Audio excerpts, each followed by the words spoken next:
한국의 편의점이 일본의 편의점들을 누르고 전 세계에서 인기를 끌고 있다고 합니다.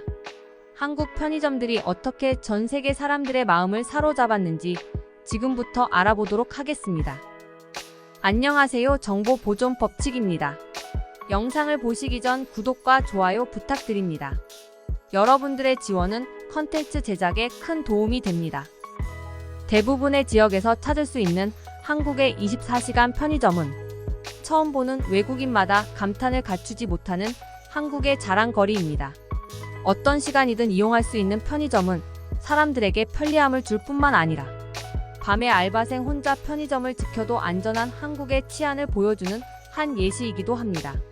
여기에 더해 즉석식품부터 생활용품까지 없는 것이 없는 한국의 편의점이다 보니 한국으로 여행을 왔던 외국인들 사이에서는 자신의 나라에도 한국의 편의점이 들어오면 좋겠다는 인식이 퍼지게 되었습니다. 하지만 이마트와 롯데마트가 중국의 사드 보복 여파로 2017년과 2018년 중국에서 철수한 이후 한국 유통업계의 해외 공략은 트라우마로 남아버렸습니다.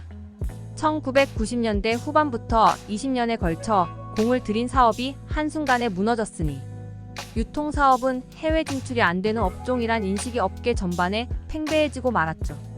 그랬던 유통업계에 최근 한국의 편의점이 다시 해외 진출 바람을 불러일으켜 주목을 받고 있습니다. 현재 한국의 편의점들은 2017년에 CU가 업계 최초로 해외에 진출한 지 6년 만에 해외 점포 1000개라는 데 기록을 눈앞에 두고 있습니다. 편의점 업계는 한국의 문화와 음식의 세계적 인기를 발판 삼아 기존의 편의점 강국으로 여겨지던 일본을 넘어서서 전 세계의 인기를 차지할 준비를 마쳤습니다. 현재 국내 편의점 3사, GS25, CU, 이마트24는 이미 베트남, 말레이시아, 몽골, 싱가포르 4개국에서 총 922개 매장을 운영 중입니다. 이들이 이번에 연말까지 해외에서 문을 열기로 한 매장은 300개가 넘습니다. 하반기에 해외 점포 1000개 돌파가 무난할 것이 예상되고 있다는 것이죠. 한국 편의점 업체들이 무서운 속도로 해외 점포를 늘리는 배경엔 한국화 전략이 있습니다. 국내 편의점 업체들은 현지화를 중시하는 일본, 미국 등 다른 나라 업체들과 달리 한국 음식 같은 한국 문화를 전면에 내세웠습니다.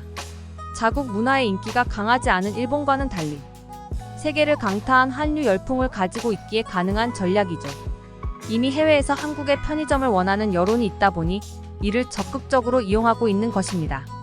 편의점 매장 전면에 떡볶이, 어묵 등 한국 간편식 판매대를 배치하는 게 대표적인 사례이죠. 한류의 인기를 등에 업은 한국 편의점에 대한 폭발적인 인기를 본 일본의 강자들도 잔뜩 긴장하는 분위기입니다. 일본이 긴장하는 데에는 그럴 만한 이유가 있습니다. 몇몇 국가에선 한국 편의점이 글로벌 편의점 최강자인 일본 기업 점포 수를 넘어선 것입니다. 대표적으로 GS25가 공격적으로 출점 중인 베트남이 그렇습니다. 2018년 베트남에 첫 발을 내디딘 GS25는 현지에 매장 213곳을 운영하고 있습니다. 2011년 베트남에 진출해 미국 서클K에 이어 상당 기간 2위를 지킨 일본 미니스톱을 3위로 밀어낸 것입니다.